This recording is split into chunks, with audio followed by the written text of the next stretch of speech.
दोस्तों नमस्कार, मैं हूं शैलेंद्र सिंह और आप देख रहे हैं हमारा यूट्यूब चैनल शब्द शैलेंद्र सिंह। आज हम हैं नेहा अग्रवाल नेह जी के साथ। नेह इनका उपनाम है जी। और आपने अपनी लेखन यात्रा जो हॉरर कहानियां हैं उससे शुरू की थी। स्कूली दिनों में हॉरर कहानियां लिखती थी। जब बच्चे भूतों से डरते हैं तब आप भूतों की कहानियां लिख रहे थे, तभी सबको डराती थी। और बाद में इन्होंने लेख कविताएं लिखनी शुरू की। ऑनलाइन कई साइट हैं जिन पे लिखती हैं।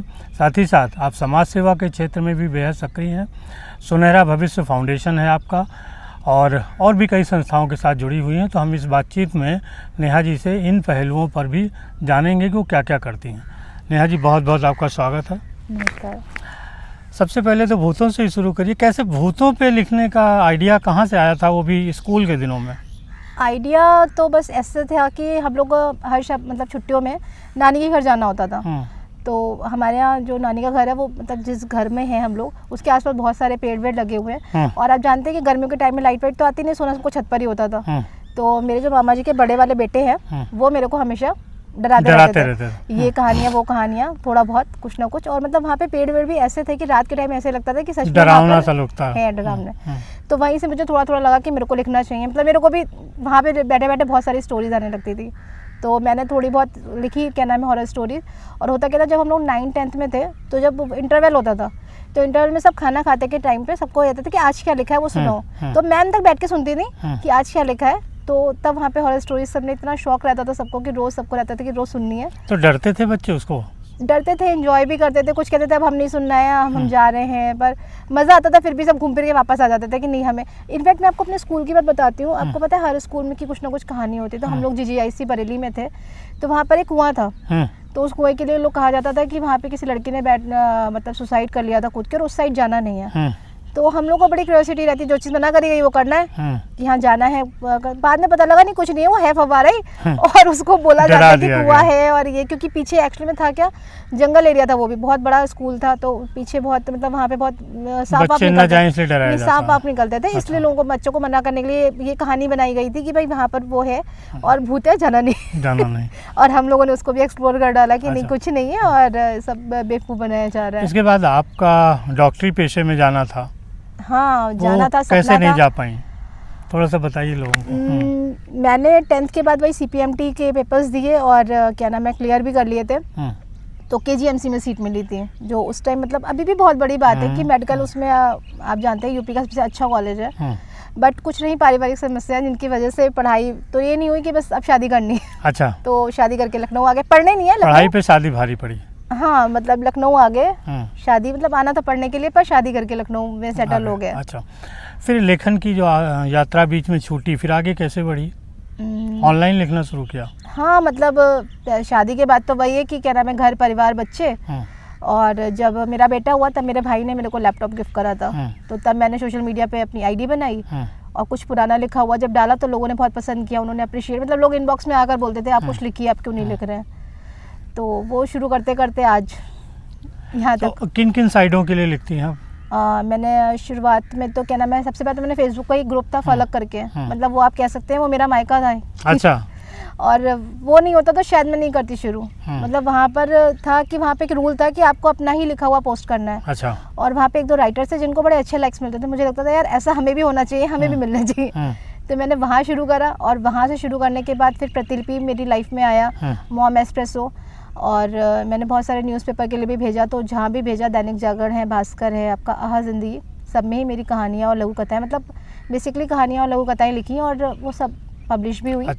आमतौर पे जो लोग जानते हैं कि ऑनलाइन ये लोग लिख रहे हैं तो उनको लगता है कि सिर्फ ये शौकिया लिख रहे हैं, लेकिन कुछ पेमेंट भी होता है। हाँ बिल्कुल। अगर आप देखिए हर चीज़ जो होती है, आपके फ़ोन देख लूँ मैं किसका है, फ़ोन चलिए बाद में लूँगी। तो देखिए होता क्या है, चीज़ आप शौक में कर रहे हैं पर अगर आप ढंग से कर रहे हैं, आज का जो टाइम है, आप कितना अच्छा लिख रहे हैं, लोग आपको कितना पसंद कर रहे हैं, उसके ऊपर रहता है। और बहुत सारी साइट्स हैं, अगर आप उस पर सीरियस ब्लॉगिंग कर रहे हैं तो वो आपको बहुत अच्छा पे आउट करते हैं। एंड न्यूज़पेपर में तो आपको पता ही है कि वहाँ पे तो अगर आप पब्लिश हो रहे हैं तो वो तो आपको देते ही देते हैं। तो कुछ जो ऑनलाइन लिखे हाँ, हो। ये मैं आपको ज़रूर बताऊंगी इस बारे में। मेरी सासू माँ कहती थी कि तू क्या मतलब हमेशा केस काले करती रहती है, कोई मतलब तो है नहीं। और मेरे हस्बैंड भी एक दो बार बोल देते हैं मजाक मजाक में कि कुछ मिलना तो है नहीं, तुम फालतू में लाइक कमेंट्स के लिए लिख रहे हो। तो मेरे को याद है जब दैनिक जागरण से पहला चेक आया था, 250 रुपये का ही था, पर वो पहला चेक मतलब पहला ही था कि हाँ, मैंने कहा राइटिंग के उससे आया है, पैसे मिलते हैं, पैसे मिलते हैं। कई लोग नहीं जानते होंगे कि ब्लॉगिंग से कैसे पैसे मिलते हैं, थोड़ा सा विस्तार बताइए कि कैसे वो ब्लॉगिंग लिखे। में जैसे मैं तो 2 ही साइट से जुड़ी हुई हूँ, प्रतिलिपि और मोमेंट्स प्रेसो से फिलहाल ज़्यादा, मतलब और भी बहुत सारी हैं पर मैं उनमें बहुत एक्टिव नहीं हूँ। मातृभारती और कई सारी हैं। तो जब भी आप वहाँ पे रेगुलर होते हैं और आपके मतलब एक पर्टिकुलर एरिया पे जाकर के आपके व्यूज़ और वो जाते हैं फॉलोवर्स, तो जो साइट्स है वो अपने आप आपसे कांटेक्ट करती हैं और आपको प्रोजेक्ट्स देती हैं। तो अगर आप वो प्रोजेक्ट्स कंप्लीट करते हैं देन वो आपको उसका पे आउट करती हैं। जी। लेखन के साथ साथ आप समाज सेवा के क्षेत्र में जुड़ी हैं। सुनहरा भविष्य फाउंडेशन ये आपका संस्था है, क्या काम करती है और इसके पहले भी कैसे आप समाज सेवा काम करती थी? समाज सेवा का मुझे बचपन से बड़ा शौक था कि मेरे को मतलब डॉक्टर तो बनना ही था, पर साथ में मेरे को लगता था मुझे किसी स्कूल के प्रिंसिपल भी बनना है। तो मेरे पापा कहते थे कि शादी कर ले, उसके बाद जो करना है कर लेना, घर की प्रिंसिपल बन जाओ। पहले घर की प्रिंसिपल, हाँ मतलब। पर मुझे था शौक कि मुझे स्कूल खोलना है और मतलब बचपन से बड़ा था कि टीचर्स हो उन सब में। तो मतलब कुछ रहा, हम उसमें भी प्रॉब्लम से रही कि हमें करना था वो जो चीज़ तरह से उस तरह से नहीं हुई। तो उसके बाद हमने अपना मतलब मुझे लगा कि कुछ नहीं करने से अच्छा कुछ करते हैं। तो हम लोगों ने एक शुरुआत करी कि हम लोग बस्ती के बच्चों को पढ़ाएंगे। अच्छा, तो गरीब बस्ती है, गरीब बस्ती के बच्चों को। और मुझे बड़ा बुरा लगता था कि बहुत से बच्चे ऐसे हैं जो मतलब सुबह के टाइम पे बैग लेके जा रहे हैं और वो क्या नाम है उस बैग में जो क्या नाम है खाली बॉटल्स और वो सब मतलब और बच्चे जो आप देखिएगा वो स्कूल बैग लेके जा रहे हैं, पर वो लोग क्या है उनकी लाइफ ये है कि वो खाली बॉटल वो सब इकट्ठे करके और बेचते हैं, उससे पैसा मिलता है। तो हम लोग मेरे घर के पास जो मॉल था वहाँ अक्सर जाती थी मैं, तो मैं वहाँ पे देखती थी वो बच्चे कभी गुब्बारे बेच रहे हैं या कभी कुछ। तो मैंने उनसे एक बार मजाक में पूछा कि तुम लोग पढ़ोगे? तो बोले नहीं दीदी टाइम नहीं होता है। तो मैंने कहा ठीक है मैं आऊँगी शाम के टाइम। तो उन्हें विश्वास नहीं था मैं आऊँगी, बट जब हम लोग शाम को गए तो बड़ा उन लोग के बीच में बड़ा मतलब ये था कि नहीं ऐसा कुछ, पर हम लोगों ने वहाँ से शुरुआत करी। तो तकरीबन 200 बच्चे अभी हैं हमारे पास। अच्छा, जिन्हें हम लोग पढ़ा रहे हैं। तो लखनऊ में कहाँ पे आपका सेंटर है? लखनऊ में आपका फिनिक्स आलमबाग और गुमती नगर में और आपका मनकामेश्वर मंदिर, अच्छा, वनघट। और इसके साथ साथ आपने कोविड में लोगों को खाना देने का, ब्लड डोनेशन का भी शुरू किया, तो ये कैसे किया था? इसमें भी वही था कि देखिए एक तो हम लोग सुनहरा भविष्य के थ्रू ये कर ही रहे थे, साथ में एक हमारी सांझी रोटी संस्था है जिसके तहत हम लोग पहले भी क्या नाम है अस्पताल में और आपका बस स्टॉप है, आपका रेलवे स्टेशन है, यहाँ पर अगर ज़रूरतमंदों को खाना वितरित करते हैं। तो जब कोविड आया तो कोविड में ऐसा कुछ मतलब प्लान नहीं था कि कुछ करना है।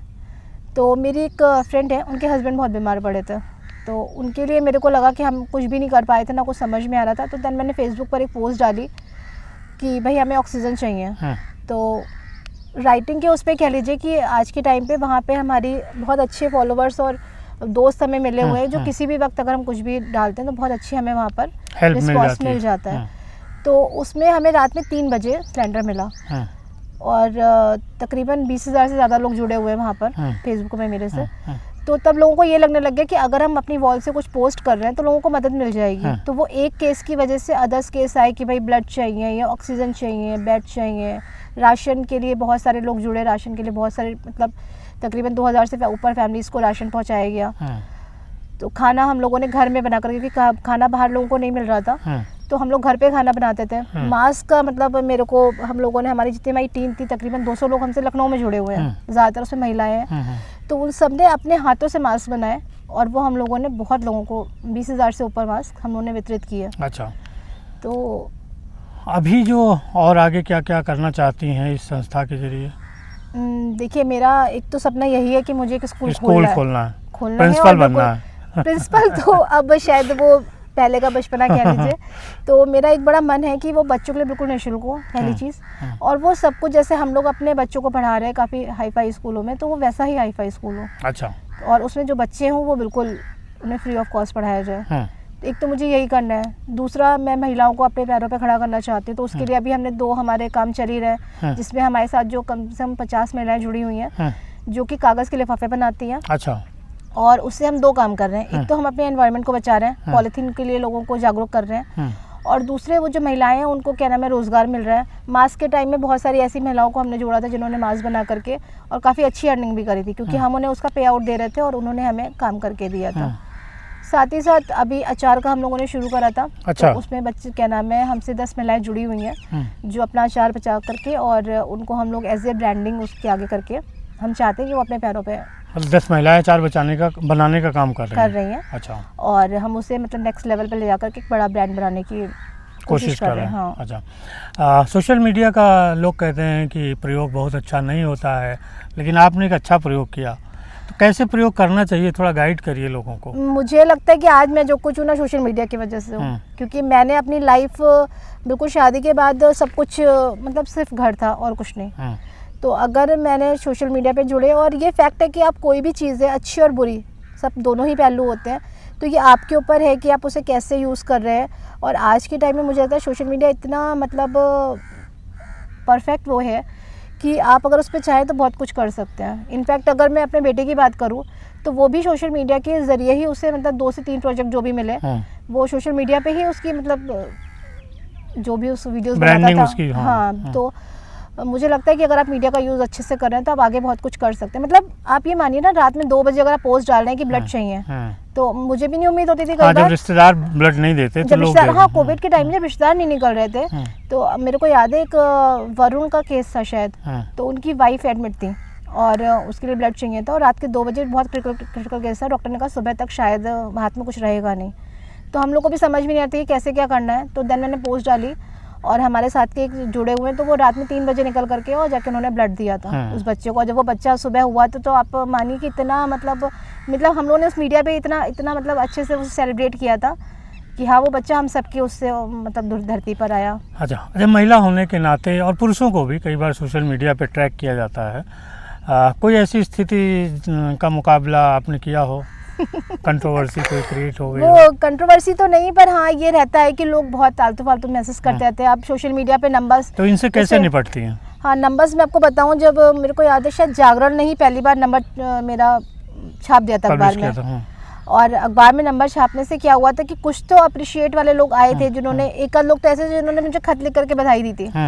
तो वो बहुत अच्छा सा लगा था कि हाँ भाई सीनियर्स हमारे हैं जो हमें अप्रिशिएट कर रहे हैं। पर एड्रेस और फ़ोन नंबर बाहर जाने का मतलब है कि कहीं ना कहीं आपकी प्राइवेसी ब्रेक हो रही है। तो उसमें कुछ ऐसे लोग भी थे जो मतलब परेशान करने के उसमें, तो मेरा बड़ा सीधा सा फंडा रहता था कि अगर मतलब अब मेरे को जानते हैं लोग, मुझसे पंगा नहीं लेते। बताइए कैसे निपटती हैं आप? मेरा तो सीधा सा रहता है कि भाई अगर मेरे को कोई मेरे नंबर पे परेशान कर रहा है तो अगर मैंने उसका नंबर, ये सोचिए अगर मैंने अपनी वॉल से पोस्ट कर दिया तो फिर उस बेचारे को अपना नंबर बंद करना पड़ेगा। अच्छा, वो मुझे क्या परेशान, उस पर इतनी कॉल्स आएंगी ना कि वो खुद अपना नंबर बंद करेगा। तो आगे से फ़ोन नंबर को लेकर तो मुझे कोई पंगा नहीं लेता है। मेरा नंबर आप सोचिए इस टाइम सब सारी मीडिया में मतलब 99% लोगों के पास होगा, पर लोग मेरे को करते ज़रूरत के टाइम में फ़ोन है कि उन्हें पता है कि अगर फालतू फ़ोन किया तो फिर अपना ही नंबर बंद करना पड़ा। इसी तरह से मैसेज का भी है, लोग कहते हैं कि स्क्रीनशॉट नहीं लगाना चाहिए, मुझे लगता है ज़रूर लगाने चाहिए। अगर देखिए कोई बंदा है आपको परेशान कर रहा है और आप उसको ब्लॉक कर देंगे, ठीक है, आप सेफ हो गए, बट उसकी आदत ऐसी है वो दूसरों को जाके परेशान करेगा। पर अगर आप उसे एक्सपोज कर देते हैं तो एक तो आपने उसको वहीं पे रोक दिया, वो आपको परेशान नहीं करेगा, और दूसरा क्या नाम है उसको देखा देखी आपको आगे 50 लोग मैसेज नहीं करेंगे, उन्हें पता है कि हमारा भी इसी तरह से स्क्रीनशॉट वायरल हो जाएगा, हो सकता है। और एक चीज़ और भी है ना कि कहा जाता है प्रोफाइल लॉक कर लो या सोशल मीडिया छोड़ दो, मतलब चलिए ये तरीका हो सकता है कि हम वहाँ पे सेफ रहें, पर आपको बाहर भी तो निकलना है, आपको रोड पे चलना है, आपको मार्केट जाना है।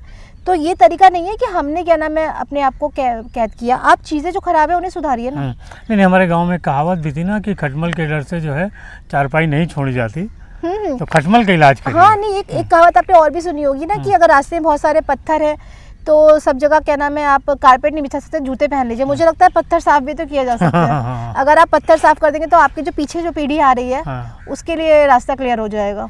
तो सोशल मीडिया पर अगर आपको कोई परेशान करता है तो उसके साथ सख्ती से निपटे। बिल्कुल, आप देखिए मुझे तो ये बताओ, पुलिस वालों ने मुझे बोला कि भाई मैम आप प्रोफाइल लॉक कर लीजिए, लोग आपको परेशान करते हैं, तो मैंने कहा कर लेने दीजिए, आपका काम है कि आपको मेरी हेल्प करनी है। अगर आप नहीं करना चाहते तो हम खुद सक्षम है, हम कर सकते हैं। तो कुछ और कहना चाहती हैं चलते चलते? मैं बस इतना कहना चाहती हूँ कि देखिए एक छोटी छोटी शुरुआत होती है। हमने जब अपना बुरा टाइम देखा था तो हमें भी लगा था कि अभी आगे सब खत्म है, पर जब आप किसी छोटी भी शुरुआत करते तो वो बहुत बड़ी, जब मैंने अपने फाउंडेशन की शुरुआत करी थी तो मैं अकेली थी, फिर साथ में एकता दी जुड़ी, और हम 2 लोगों से आज हमारे साथ 2000 से ऊपर लोग एक्टिव लोग जुड़े हुए हैं, बाकी तो बहुत लोग जुड़े हुए हैं। मतलब 20,000 की जो फैमिली मैं बोल रही हूँ वो भी हमारे साथ, मैं कोई भी अगर काम होता है तो इनफैक्ट अभी हमने एक बाबा की बेटी की शादी जब करवाई थी तो मेरे पास कुछ भी नहीं था, मैं उनसे ऐसे ही वादा कराई थी कि भाई मैं करूँगी, और हमने बहुत अच्छे से मतलब सब कुछ किया, तो सबके साथ की वजह से। तो यही मैं कहूँगी कि बस आप बूंद बूंद से सागर भरता है, और एक दूसरे का साथ देते रहिए, एक दूसरे की कठिनाइयों पे उसका साथ दीजिए, समर्थन करिए। ऐसा होता है कई बार कि सोशल मीडिया पे कोई आपके खिलाफ होता है तो बाकी लोग भी आपका साथ छोड़ देते हैं, तो साथ न छोड़ के आप साथ दीजिए, और सोशल मीडिया को छोड़ने की ज़रूरत नहीं है, जो उसमें गलत लोग हैं उनसे निपटने की ज़रूरत है। बहुत शुक्रिया नेहा जी, और सभी साथियों आपका भी बहुत शुक्रिया। आपको हमारी बातचीत कैसी लगी ज़रूर बताइएगा। नेहा जी का नंबर हम भी दे देंगे आपको डिस्क्रिप्शन में, या इनका फेसबुक अकाउंट दे देंगे, लिंक शेयर कर देंगे जिससे आप इनके साथ जुड़ सकते हैं। शुक्रिया।